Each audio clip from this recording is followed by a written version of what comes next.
Jar, what can I do for you? He promised them to never leave them.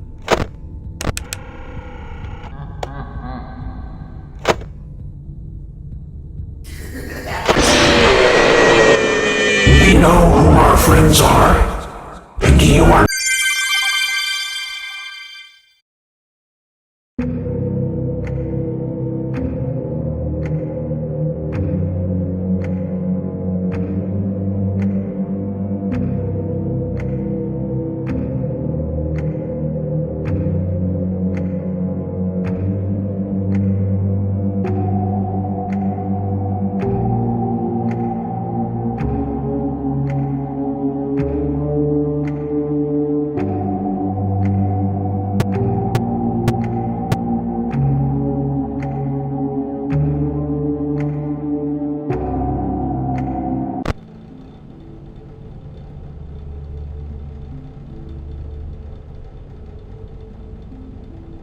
He pieced the remains together.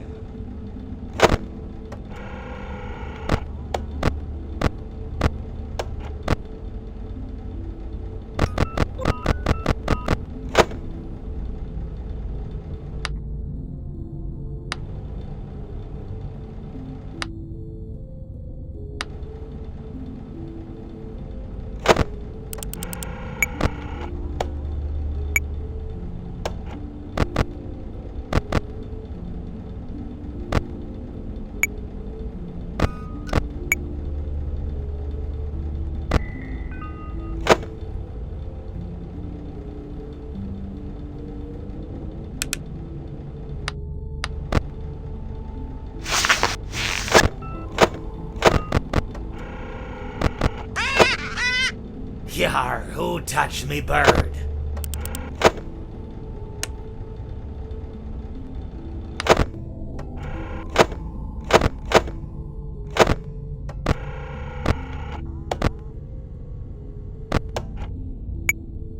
Now I will tell you a story.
Yar, who touched me bird?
Yar, who touched me bird?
Yar, who touched...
I found my guitar, now reach for the stars as I plunge it through your heart.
Well, it seems that your journey has ended. Very sorry about that. It was always going to end this way, of course. If it weren't by me, it would have just been by some other, terrible thing. Just, you could not imagine how terrible it would be. Just, I get scared thinking about it. I'm glad it's not me. It reminds me of a time I was speaking to my good friend Orville. We were sitting on a park bench watching the pigeons. I was on the left, he was on the... Oh, wait, was I on the right or left? Anyways, it doesn't matter. We were sitting on there watching the pigeons. And I said to Orville, "Friend, those birds are frozen." And he kind of looked at me like I'd lost my mind. But I reminded him that it was winter, and often birds will sit in a tree until they freeze. And then they sort of fall to the ground until the sun warms up and they can, move around again. So I said to Orville, "You might as well save those breadcrumbs until the birds thaw, because they can't very well enjoy them in the condition they're in." To which he asked what I meant, and asking what condition the crumbs should be in before he threw them to the birds, assuming that I meant the birds couldn't enjoy the breadcrumbs in the condition that the crumbs were in, when in fact I had meant the birds could not enjoy them in the condition that the birds were in, considering that the birds were frozen. So he took a moment and then threw his last handful onto the ground. I said to him, "Orville, why did you throw the breadcrumbs to the birds when I just told you they're frozen?" To which he responded, "The breadcrumbs are not frozen." Again, misunderstanding my words. I didn't mean to say that the breadcrumbs were frozen when I said I told you they're frozen. I'd been referring to the birds. You know, in hindsight, what I should have said was, and this would make perfect sense, "Why did you throw the breadcrumbs to the birds when the birds are frozen?" He misunderstood upon my correction, stating that he didn't know what else to do with the breadcrumbs, and that perhaps, when the birds thawed, they'd still be able to eat the crumbs. So I said to Orville, and this is what I said to him, I said, "Orville, the birds may be dead,